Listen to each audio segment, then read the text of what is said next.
police sneak into the Light Button's house in the middle of the night and unplug their iPhone in the middle of a software update. Also, please subscribe to our channel and turn on all notifications so you don't miss any of our weekly uploads.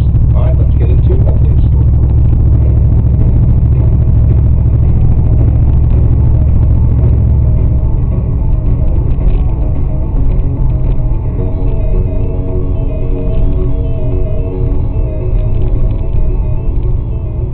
In the 1960s and 1970s, hitchhiking became very popular amongst young people in America. Hitchhiking is a form of transportation where you basically get rides from strangers.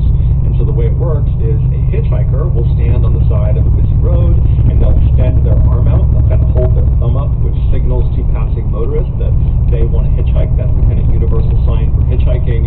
And then a willing motorist, when they see a hitchhiker, they'll pull up alongside and offer a ride. Now, today, it seems unfathomably dangerous to just hop into a stranger's car, or conversely, for a motorist to pick up a random stranger on the side of the road. But back then, this was considered totally normal and socially acceptable. And so, with that in mind, on September 29, 1978, a 15-year-old girl named Mary Vincent was standing on the side of a highway just outside of Modesto, California, which is not far from San Francisco, California. Mary was a rebellious teenager who had recently run away from her home in Las Vegas, Nevada.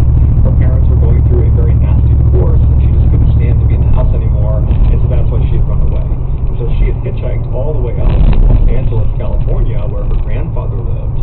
But after only being there for a couple of days, she became unbelievably homesick and wanted to go back and be around her parents and her family. And so one day when her grandfather was out, she slipped out of his house and she began hitchhiking back to Las Vegas, Nevada. And so she had hitchhiked from Los Angeles to Modesto, California. That's where the first person was willing to drive her to. And so she was on that strip of highway in Modesto looking for another ride that could take her farther south. She was on this highway with two other young hitchhikers. They all had these signs that said going south, so they weren't just holding their thumbs out, they were holding these signs. And so the three of them are huddled in a group, they're holding their signs up, and at some point, mid-afternoon, this light blue passenger van that only had one passenger, it was the driver, he was a 50-something-year-old man, he looked pretty harmless. He pulled over when he saw their signs, and he parked on the side of the road maybe 15 feet ahead of where they were. And so Mary's companions stayed where they were, and Mary ran up to this light blue van, and she looked through these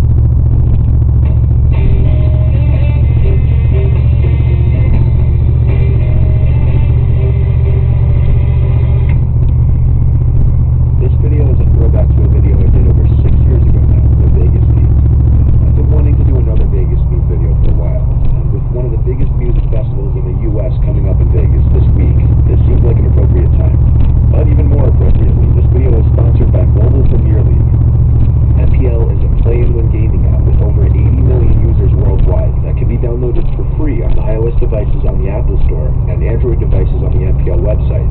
You should be 18 years or older before downloading. MPL is filled with a family. This was just one of the many games on the app you can play. We stayed at the Gold Coast Hotel and Casino, which was a 5-minute walk from the Strip. There were 6 of us. Too many names to list, so I'll just name them as I go.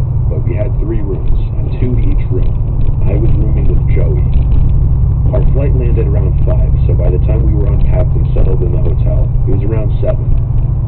We stopped at In-N-Out for dinner, since we're all from the East Coast, and the novelty of In-N-Out was pretty appealing. Right after that, we walked around until ending up at the Bellagio Hotel's casino. It was absolutely massive. We all kind of split off into little groups. Joey and I were just doing slot machines, while 3 of the others were at blackjack tables. I'm not sure where the 6th went. But when I say Joey and I were doing the slot machines, I mean we were really just sitting there occasionally spinning the slot machine every few minutes. Really just collecting those free shots that the cocktail waitresses would walk around with to try and get the patrons drunker and looser with their money. Let's just say we were trying not to blow $1,000